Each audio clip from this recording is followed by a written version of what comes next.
दोस्तों अगर आप लोग यूपीएससी ईपीएफओ के एपीएफसी या फिर यू एग्जाम की प्रिपरेशन कर रहे हैं तो ये प्रिपरेशन आप लोगों को कई बार ओवरवेलमिंग लगती होगी, क्योंकि इस एग्जाम प्रिपरेशन में हमें लिमिटेड टाइम में बहुत सारा सिलेबस प्रिपेयर करना होता है। तो बहुत सारे बच्चों को ये समझ नहीं आता कि हम पहले सिलेबस कवर करें या फिर हम पहले मॉक्स दें या फिर हम पहले रिवीजन प्लान करें, किस तरीके से हम डिफरेंट चीज़ों को अपनी प्रिपरेशन जर्नी के दौरान मैनेज करें। तो यहाँ पर एक ऐसा टूल है जो आप लोगों की इस मुसीबत में आप लोगों की हेल्प कर सकता है। वो टूल है आर्टिफिशियल इंटेलिजेंस। और मैं आप लोगों को बताना चाहूँगा कि भाई इस प्रिपरेशन जर्नी में आप कैसे आर्टिफिशियल इंटेलिजेंस को डिफरेंट एरियाज़ के लिए यूटिलाइज कर सकते हैं। तो दोस्तों ये वीडियो आप लोगों के लिए बहुत इंपॉर्टेंट है और आप इसको एंड तक पक्का देखिएगा। लेकिन आगे बढ़ने से पहले मैं आप लोगों को बताना चाहूँगा कि भाई एडुटैप आप लोगों के लिए कराया कि स्पेशल ऑफर, जहाँ पर हम अपने ईपीएफओ कोर्सेज पे आप लोगों को एक स्पेशल 60% डिस्काउंट जो है ऑफर कर रहे हैं। और आप लोगों को करना क्या है, आप लोगों को यूपीएससी 60 कूपन कोड यूज़ करना है हमारे master course, special subject course और लाइव क्रैश कोर्स पे 60% का डिस्काउंट अवेल करने के लिए। अब दोस्तों शुरुआत करते हैं हमारी वीडियो की कि भाई how to use AI in your preparation.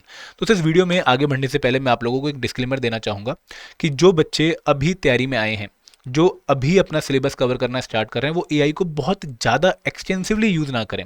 इसको बहुत लिमिटेड ही आप लोगों ने यूज़ करना है, क्योंकि अगर आप यहाँ पर अपना ज़्यादा टाइम डिवोट करने लगे तो कहीं ना कहीं जो कंटेंट कवरेज वाला पोर्शन है वो आप लोगों का पीछे रह जाएगा और आप लोग एग्जाम में उसको फिर जो है एक मुसीबत के तौर पर देखोगे। तो यहाँ पर आपका पहला फोकस होना चाहिए, मैं पहले एक बार बेसिक कंटेंट जो है कवर कर लूँ, मैं लाइव क्लासेस अटेंड कर लूँ या फिर मैं रिकॉर्डेड वीडियोज़ देख लूँ या फिर मैं नोट्स पढ़ लूँ। और उनको पढ़ने के बाद चीज़ों को सिंप्लीफाई करने के लिए आप आर्टिफिशियल इंटेलिजेंस का यूज़ कर सकते हो। तो यहाँ पर मेरा पहला डिस्क्लेमर क्या है कि आप लोगों को आर्टिफिशियल इंटेलिजेंस कंटेंट को रिप्लेस करने के लिए यूज नहीं करना चाहिए। आपको कंटेंट को सिंप्लीफाई करने के लिए, उसके ऊपर प्रैक्टिस करने के लिए, उसके नोट्स बनाने के लिए, उसको रिवाइज करने के लिए यूज करना चाहिए। तो यहाँ पे पहला पर्पस हमारा क्या रहेगा कि हम अपना कंटेंट अच्छे से कवर करें, और कंटेंट को अगर कवर करते रहे हमें कोई चैलेंज आता है तो उसको जो है सिंप्लीफाई करने के लिए, उसको रिजॉल्व करने के लिए हम आर्टिफिशियल इंटेलिजेंस का यूज कर सकते हैं।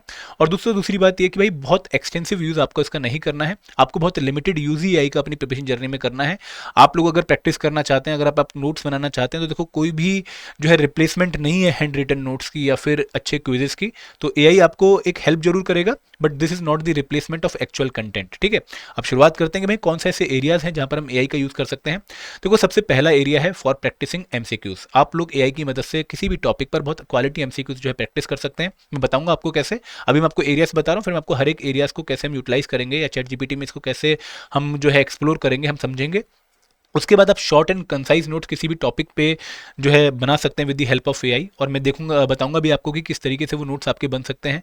फॉर डाउट क्लियरिंग पर्पस भी आप एआई का यूज़ कर सकते हैं। डाउट क्लियरिंग पर्पस से मेरा मतलब क्या है कि फॉर एग्जाम्पल आप एक टॉपिक पढ़ रहे हैं और वो टॉपिक आपको समझ नहीं आ रहा है, आपने 2-3 बार उस टॉपिक को पढ़ा लेकिन फिर भी आपको उस टॉपिक पे कुछ डाउट्स आ रहे हैं, तो उस डाउट को रिजॉल्व करवाने के लिए भी आप आर्टिफिशियल इंटेलिजेंस का यूज़ कर सकते हैं। And last but not the least, आप इफेक्टिव प्लानिंग के लिए भी आर्टिफिशियल इंटेलिजेंस का यूज़ कर सकते हैं।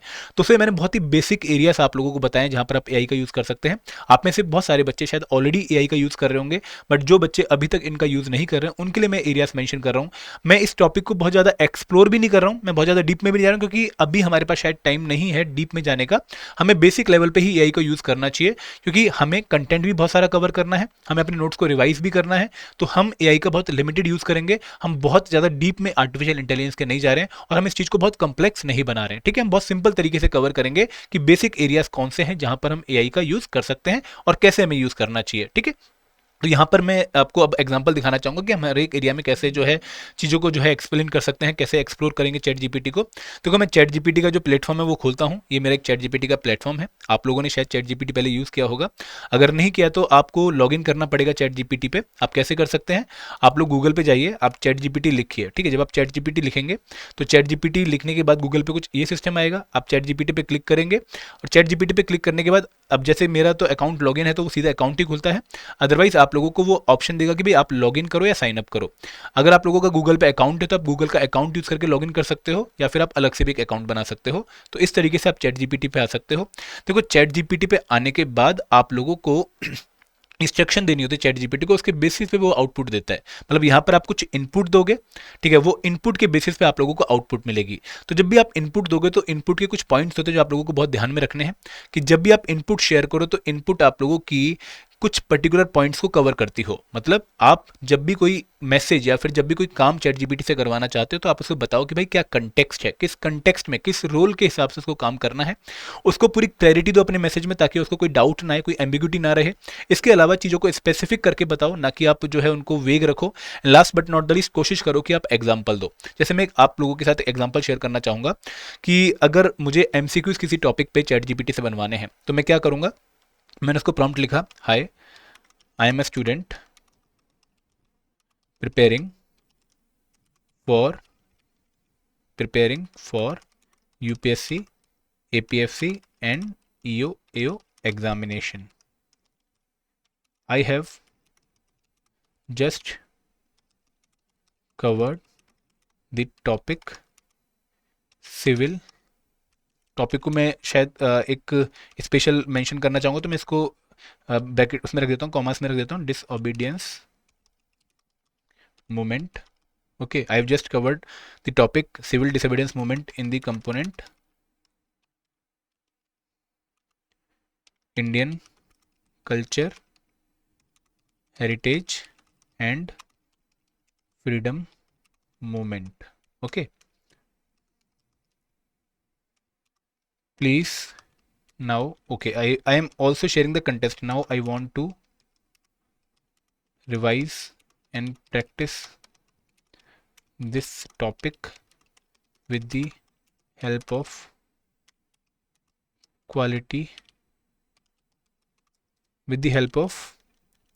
MCQs similar to those asked in UPSC prelims examination. Can you share 5? अब देखो मैंने स्पेसिफिकली मेंशन किया कि मुझे कितने MCQs चाहिए। Can you share 5 MCQs on this topic. अब एक और बात की, देखो अभी आपने उसको बेसिक कंटेक्स्ट दे दिया कि मैं एक स्टूडेंट हूँ जो यूपीएससी, ईपीएफओ के, एपीएफसी या ईओ एग्जाम की प्रिपरेशन कर रहा हूँ। मैंने सिविल डिसोबीडियंस टॉपिक अभी कवर किया है, और मैंने Indian culture, heritage and freedom movement topic के अंदर इसको कवर किया है। और अब मैं उसको रिवाइज और प्रैक्टिस करना चाहता हूँ with the help of MCQs. कैसे एमसीक्यूज? जो कि यूपीएससी प्रीलिम्स एग्जाम में आते हैं, कि आप मेरे से 5 एमसीक्यू ऐसे शेयर कर सकते हैं। आई एम ऑल्सो शेयरिंग, देखो अब मैं अपने प्रॉम्प्ट को अच्छा बनाने के लिए क्या कह रहा हूँ कि I am also sharing an example like which you have to share the MCQ. देखो चैट जीपीटी की एक अच्छी बात यह है कि यहाँ पर अगर आपकी इंग्लिश अच्छी नहीं है और अगर आप हिंदी में लिखना चाहते हो तो आप हिंदी में भी लिख सकते हैं। मैं अब एक जो है एग्जाम्पल इसका शेयर करने की कोशिश करूंगा। ये मैंने एक एग्जाम्पल इसका कॉपी कर दिया है। ये यूपीएससी 2023 का जो क्वेश्चन है वो मैंने यहाँ पे कॉपी कर दिया है कि भाई consider the following statement in respect of non cooperation movement. ये हमारा जो यूपीएससी 2025 प्रीलिम्स एग्जाम था, वहाँ पे क्वेश्चन पूछा गया। तो मैंने इसको एग्जाम्पल देके भाई मुझे ऐसे स्टाइल के क्वेश्चन चाहिए, ठीक है। मैंने इसको एंटर किया, अब देखते हैं इसका आउटपुट क्या आता है। Got it, okay. अब इसने मुझे सिविल डिसोबीडियंस के रिगार्डिंग कुछ क्वेश्चन दे दिए हैं कि consider the following statement regarding civil disobedience. It was launched in 1930 after the Dandi march. Okay, second question आ गया है, थर्ड क्वेश्चन भी आ गया है, बहुत बढ़िया। आपको इसने क्रोनोलॉजी वाला क्वेश्चन भी दे दिया जो कि यूपीएससी पूछता है। क्वेश्चन नंबर 4 भी आ गया, क्वेश्चन नंबर 5 भी आ गया। अब देखो इसने ना उस पर्टिकुलर क्वेश्चन के रेफरेंस के हिसाब से, वो क्वेश्चन क्या था, वो मल्टीपल स्टेटमेंट बेस्ड क्वेश्चन था। आपने एक एग्जांपल दे दिया उसको कि भाई आपको यूपीएससी टाइप क्वेश्चन चाहिए, तो आपने एक प्रॉपर रेफरेंस जब उसको दिया तो उसने उसी स्टाइल के क्वेश्चन आप लोगों को दिए, और उसने आपको ऑप्शन भी वैसे ही स्टाइल के दिए। अगर आप इसको जो है टफ करना चाहो, इसको ईजी करना चाहो, तो आप उसको वैसे ही रेफरेंस दो और उस तरह के क्वेश्चन वो बना के दे देगा। तो यहाँ पर इस पर्पस के लिए, एमसीक्यू मेकिंग पर्पस के लिए आप चैट जीपीटी का बहुत अच्छे से इस्तेमाल कर सकते हो। बट दोस्तों यहाँ पर मैं एक डिस्क्लेमर और देना चाहूँगा कि चैट जीपीटी का इस्तेमाल करते टाइम आप लोगों ने एक बार उसकी एक्यूरेसी को पक्का चेक करना है। ये चैट जीपीटी आपकी हेल्प क्या कर रहा है कि आपको क्विकली कोई आउटपुट दे रहा है, मतलब क्विकली आप लोगों को 5 एमसीक्यूज उन्हें दे दिए, लेकिन इन एमसीक्यूज को सॉल्व करते टाइम जब आप इसके आंसर इससे मांगोगे तो आंसर गलत हो सकते हैं, और कई बार क्वेश्चन में जो है आपको कोई फैक्चुअल मिस्टेक भी देखने को मिल सकती है। तो आप एक बार इसको पक्का वेरीफाई जरूर करिएगा।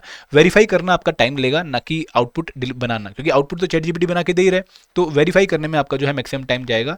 अब फॉर एग्जांपल अगर मैं से बोलूं कि yes okay, I have solve this MCQs, can you please now share the answer की विद डिटेल एक्सप्लेनेशन।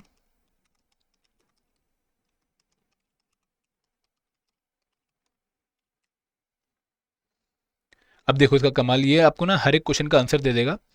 थोड़ा टाइम ले रहा है पर ये अच्छी एक्सप्लेनेशन देगा आपको। और दोस्तों यहाँ पे ना चैट जीपीटी के डिफरेंट वर्जन है। तो अभी मेरा जो है कोई मैंने पेड पैकेज नहीं लिया हुआ है, मैंने फ्री पैकेज लिया हुआ है, तो उसके हिसाब से आउटपुट वेरी करते हैं। जब आप चैट जीपीटी 5.0 यूज़ करते हो तो आपको काफ़ी अच्छी आउटपुट देखने को मिलती है, उसकी रीजनिंग पावर काफ़ी हाई है। इवन आप क्वांट के क्वेश्चंस, इवन आप जो है कम्प्लेक्स क्वेश्चन ऑफ अकाउंट्स, उनको सॉल्व करने के लिए भी चैट जीपीटी का इस्तेमाल कर सकते हो। ठीक है, ये आपको आउटपुट देगा भी, बट वो जो आउटपुट होगी वो आपको एक बार पक्का वेरीफाई करनी है अपने सोर्सेज से, क्योंकि दोस्तों यहाँ पे कई बार हमें मिस्टेक देखने को मिलती है चैट जीपीटी के आंसर्स में। तो ये एक ऐसा एरिया था जहाँ पे आप लोग अच्छे से इस्तेमाल कर सकते हैं किसको, चैट जीपीटी को, आर्टिफिशियल इंटेलिजेंस को, for making MCQs on the topic जो हमने जस्ट कवर किए हैं। देखो आपके पास ऑलरेडी कुछ एमसीक्यूज होंगे, ठीक है, आप जैसे जैसे अगर किसी टेस्ट सीरीज में है या फिर आप हमारे कोर्स में है तो वहाँ पर आपको बहुत सारे एमसीक्यूज मिलते हैं, अराउंड 10,000 एमसीक्यूज आपको मिलते हैं।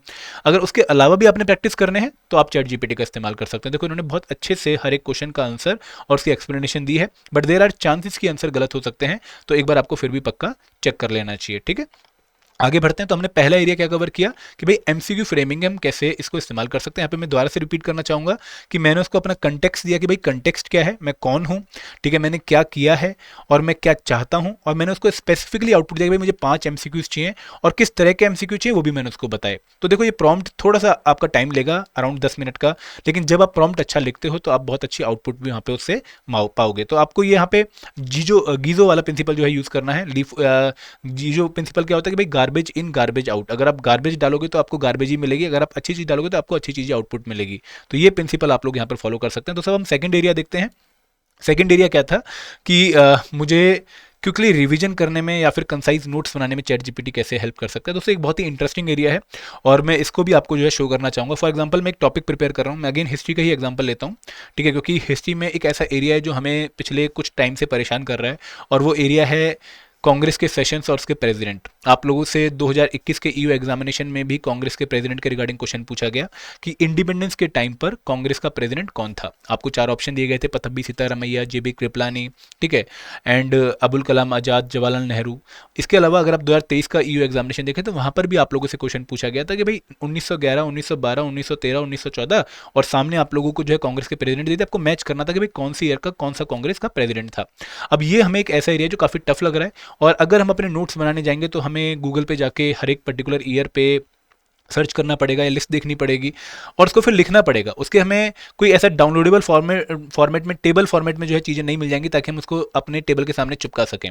तो इसके लिए मैं अब चैट जीपीटी का इस्तेमाल करना चाहूँगा कि I am a student, again मैं इसको पूरा कंटेक्स्ट दूंगा, preparing for UPSC, EPFO, APFC and EO examination,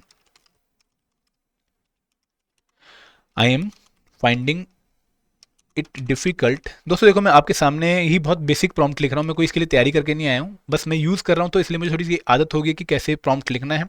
आप लोग शायद मुझसे बेहतर प्रॉम्प्ट लिख सकते हैं अगर आपकी इंग्लिश अच्छी है, बट रूल वही है कि भाई आपको कंटेक्स्ट बताना है, आपको क्लैरिटी देनी है अपने मैसेज में, आप लोगों को स्पेसिफिक रखना है चीज़ों को, और आप लोगों को एग्जाम्पल पक्का देने हैं। तो यहाँ पर मैं वही कोशिश करूंगा कि I am finding it difficult to remember all the Congress presidents session wise before independence in Indian in modern history. Can you help me in preparing a table where there will be 3 columns. First column should contain the year of Congress session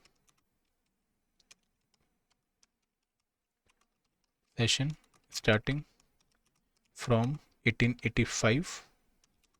Second column should mention the name of president of this session, name of president of the session,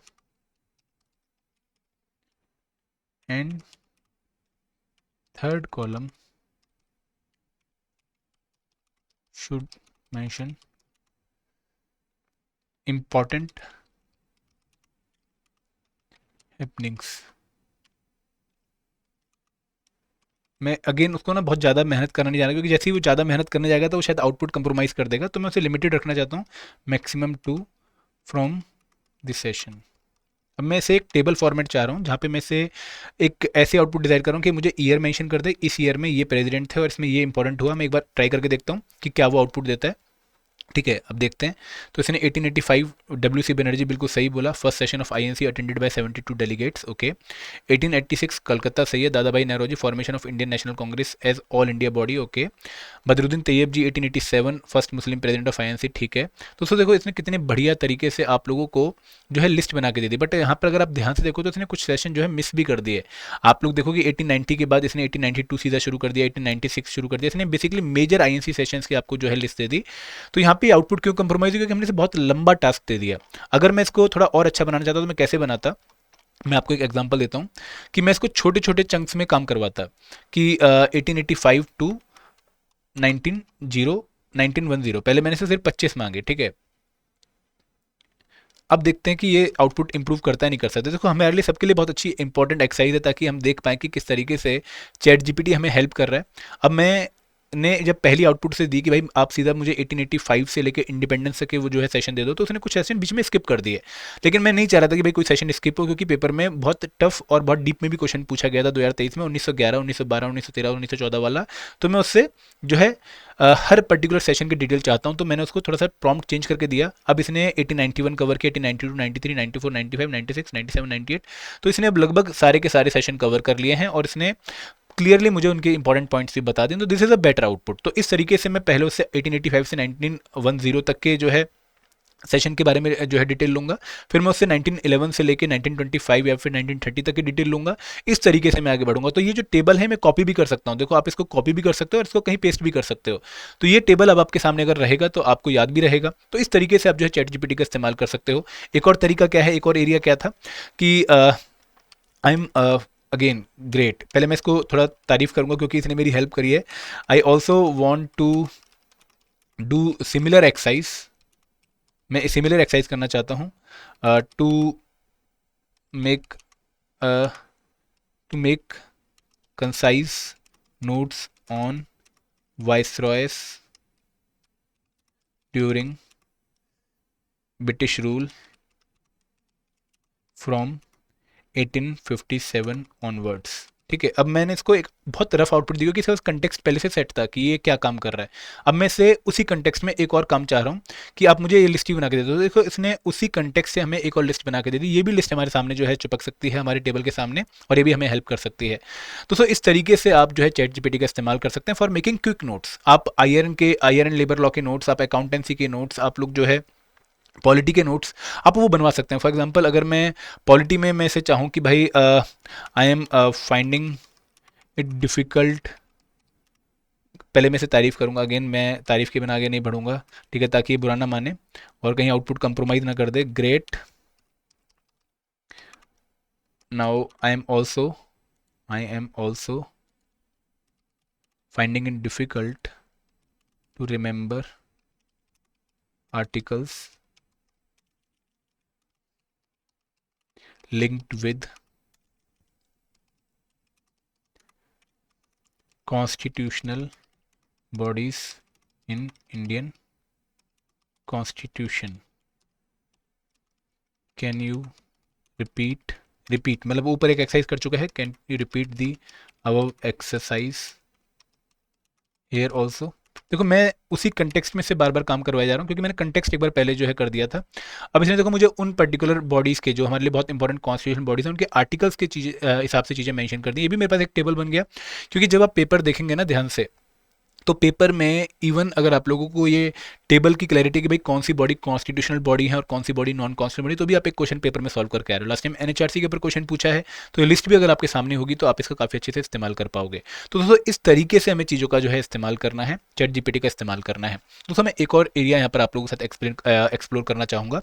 कुछ बच्चों को ऐसा लगता है कि sir, हम जब chat GPT का इस्तेमाल करते हैं या फिर हम जब पढ़ रहे होते हैं, चैट जीपीटी का इस्तेमाल जब हम पढ़ रहे होते हैं, तो हमें एक बहुत बड़ी कन्फ्यूजन आती है कि हमें नाम वगैरह याद नहीं होते हैं। हमें बहुत मुश्किल होती है हिस्ट्री में चीज़ों को याद रखने के लिए, या पॉलिटी में चीज़ों को याद रखने के लिए, या फिर जो आयरन लेबर लॉ है वहाँ पे चीज़ों को याद रखने के लिए। तो हम कैसे अपनी मेमोरी को इंक्रीज़ कर सकते हैं, कैसे हम इसको जो है लॉन्ग टर्म तक रिमेंबर कर सकते हैं। तो मैं एक न्यू चैट आप लोगों को शो करके दिखाना चाहूँगा कि कैसे मैं चैट जीपीटी का इस्तेमाल यहाँ पर भी कर सकता हूँ। मैं एक एग्जाम्पल लेता हूँ, ठीक है, आई होप आपको भी उससे रिलेट करेंगे। आई एम प्रिपेयरिंग, अब मुझे नई चैट मैंने लिया तो मैंने पूरा पूरा कंटेक्स्ट के लिए सेट करना पड़ेगा। I am preparing for UPSC, EPFO, APFC and EO AO examination, ठीक है। I am finding it difficult to remember the names of all the later Mughal rulers after Aurangzeb. Can you help me in preparing interesting right, interesting ही चाहिए, interesting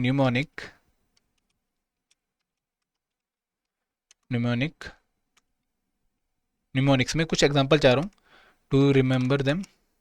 मेरी mnemonics की spelling गलत है, I am sorry. Mughal तो ठीक थी, मुगल की spelling में चलो एम कैपिटल आना चाहिए, न्यूमोनिक्स की स्पेलिंग में न्यूमोनियस, आई एम सॉरी, न्यूमोनिक ही आना चाहिए।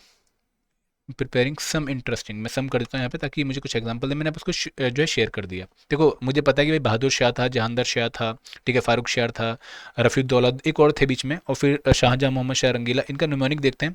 Big jolly friend run slowly making all ages shine and bright, okay great. BJFRS making all, good good. देखो कितना बढ़िया इसने न्यूमोनिक दे दिया। अब देखो मुझे ना मतलब समझ नहीं आता इंग्लिश, मेरे लिए तो इंग्लिश बहुत वीक है, मेरे लिए तो इंग्लिश बहुत टफ है समझनी, याद रखनी बहुत मुश्किल है। तो मैं चाहता हूँ कि मैं हिंदी में या फिर इंग्लिश में मुझे न्यूमेरिकल जो है न्यूमोनिक दे दे।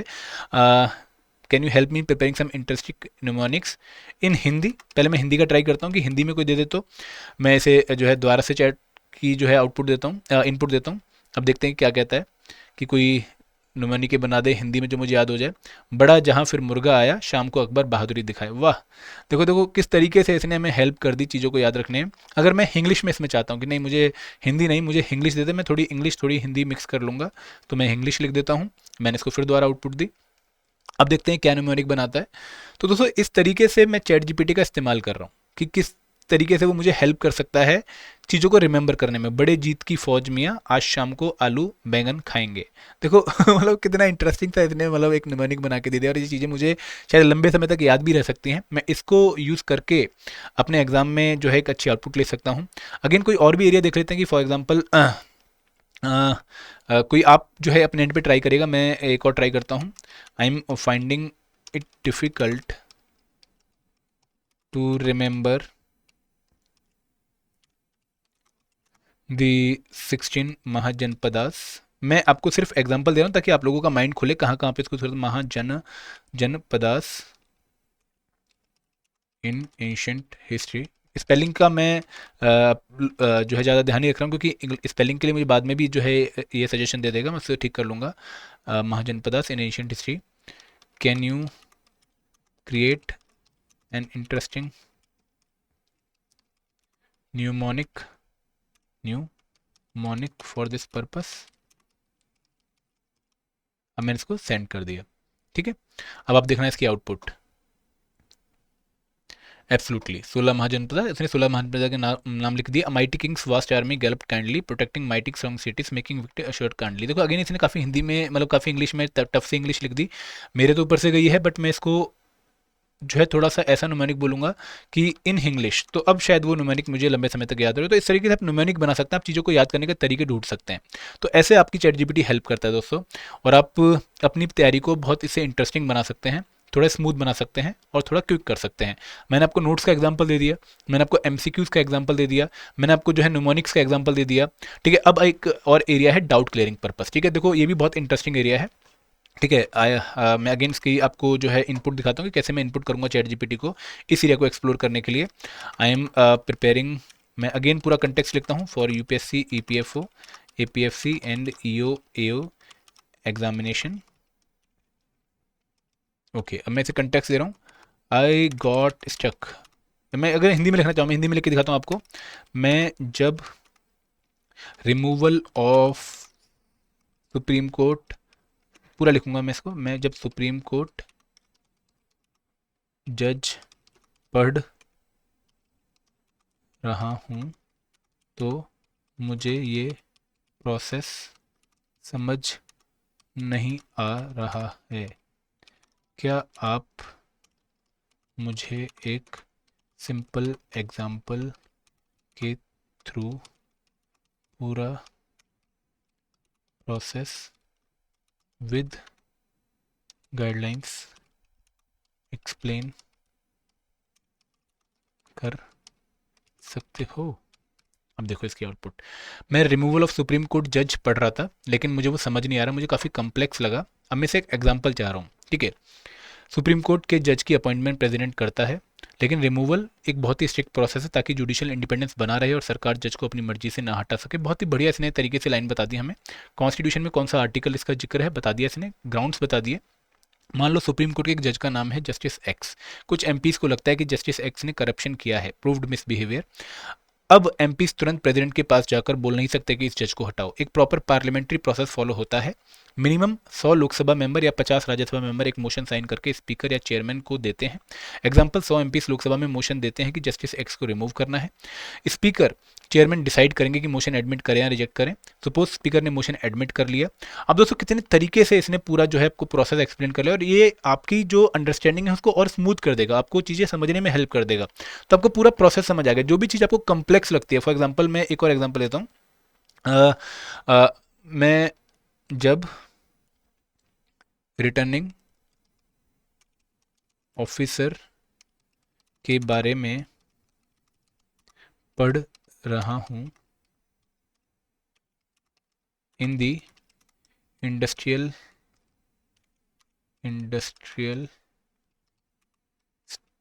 स्टैंडिंग ऑर्डर वाला है, स्टैंडिंग ऑर्डर एक्ट, मुझे इनकी वर्किंग समझ नहीं आ रही है। Can you explain it clearly with simple example?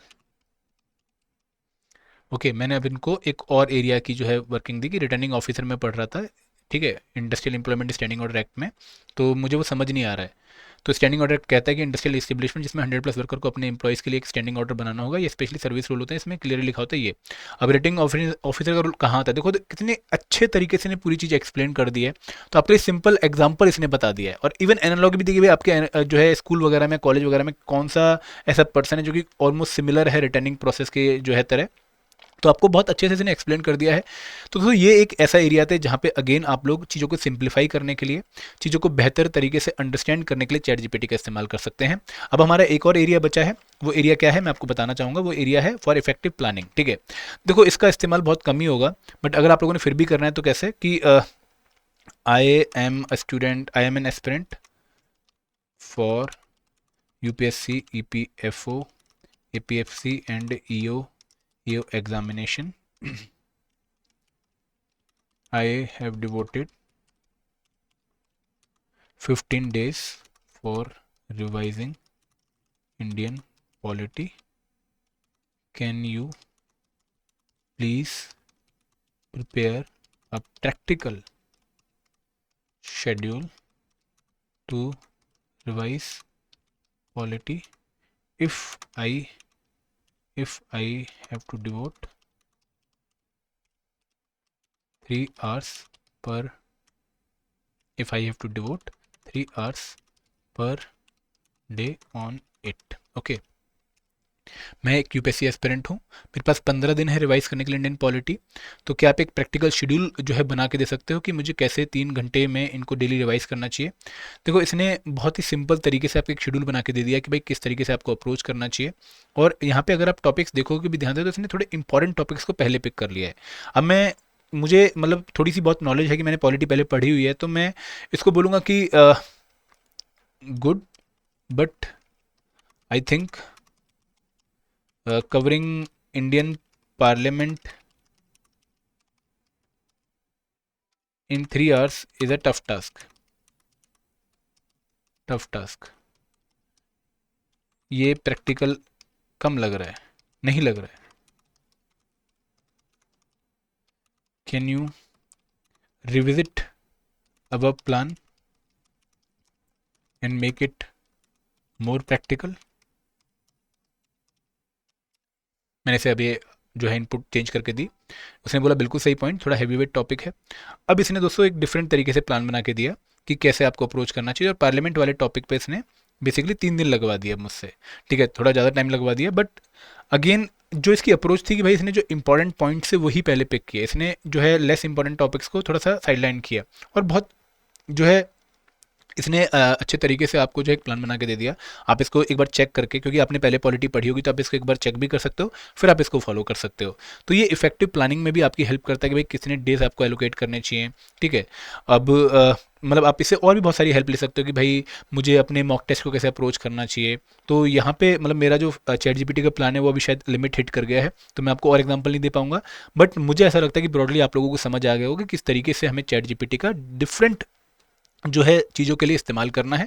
और मैं एक बार दोबारा से अपनी प्रेजेंटेशन आपको दिखाना चाहूँगा कि आप कहाँ पे इनका इस्तेमाल कर सकते हो। आप प्रैक्टिस एमसीक्यूज़ के लिए, आप शॉर्ट एंड कंसाइज नोट्स के लिए, जैसे मैंने आपको जो है कांग्रेस के सेशन का एग्जांपल दिया, मैंने आपको जो है वाइस रॉयस का एग्जांपल दिया। आप डाउट क्लियरिंग पर्पस के लिए, जैसे मैंने आपको रिटर्निंग ऑफिसर का एग्जांपल दिया, मैंने आप लोगों को जो है रिमूवल ऑफ सुप्रीम कोर्ट जज का एग्जांपल दिया। एमसीक्यूज़ की प्रैक्टिस के लिए जहाँ पे मैंने आपको सिविल डिसोबीडियंस का एग्जांपल दिया, वैसे आप यूज़ कर सकते हैं। इफेक्टिव प्लानिंग के लिए आप यूज़ कर सकते हैं। दोस्तों कहाँ पर एआई यूज़ नहीं करनी है, वहाँ पर आपको एआई यूज़ नहीं करनी है जहाँ पर अभी आपका कंटेंट ऑलरेडी आपने बिल्कुल जीरो कवर किया है और आपको उसको बिल्कुल स्क्रैच से कवर करना है, क्योंकि उस केस में आप एआई की आउटपुट को चेक ही नहीं कर पाओगे, रिव्यू ही नहीं कर पाओगे। तो एआई को वहाँ पर यूज़ मत करिए जहाँ पर आप बिल्कुल जीरो से जो है किसी टॉपिक को कवर करने वाले हो, आपने अभी तक कुछ भी नहीं पढ़ा है, क्योंकि आप फिर उस केस में रिव्यू नहीं कर पाओगे, है ना। तो ये एक मैसेज था, एक सेशन था आप लोगों के लिए कि भाई कैसे एआई का यूज़ करना है। कुछ बच्चों ने इसकी डिमांड करी थी, आई होप आपको क्लैरिटी मिली होगी। मैं बहुत ज़्यादा डीप में नहीं गया हूँ, मैंने बहुत ही बेसिक तरीके से आपको एआई का यूज़ बताया है, बट मैं आशा करता हूँ कि सेशन आपके काम आएगा। एंड दोस्तों अगर आप लोग एपीएफसी या यू एग्जाम की तैयारी कर रहे हैं तो मैं आपको बता दूं कि भाई हमने आप लोगों के लिए कोर्सेज पे एक स्पेशल डिस्काउंट रन कर दिया है। हमारे 4 कोर्सेज चल रहे हैं इस टाइम पर, live crash course, test series, special subject course और मास्टर कोर्स। इन सभी पे 60% का डिस्काउंट हमने आपको जो है प्रोवाइड किया है। आप यूपीएससी 60 कूपन कोड यूज़ करके इनको जो है यूज़ कर सकते हैं। और टेस्ट सीरीज़, यहाँ पे मैं आपको एक स्पेशल जो है बात बताना चाहूँगा कि टेस्ट सीरीज़ पे हमारा स्पेशल डिस्काउंट आ चुका है, जहाँ पे हमने यूपीएससी 85 कूपन कोड के थ्रू 85% डिस्काउंट, हमारा मैक्सिमम डिस्काउंट अभी तक का ऑफर किया ऑन टेस्ट सीरीज़, तो आप इसको भी अवेल कर सकते हैं। So this is all from my side, thank you very much, जय हिंद, जय भारत।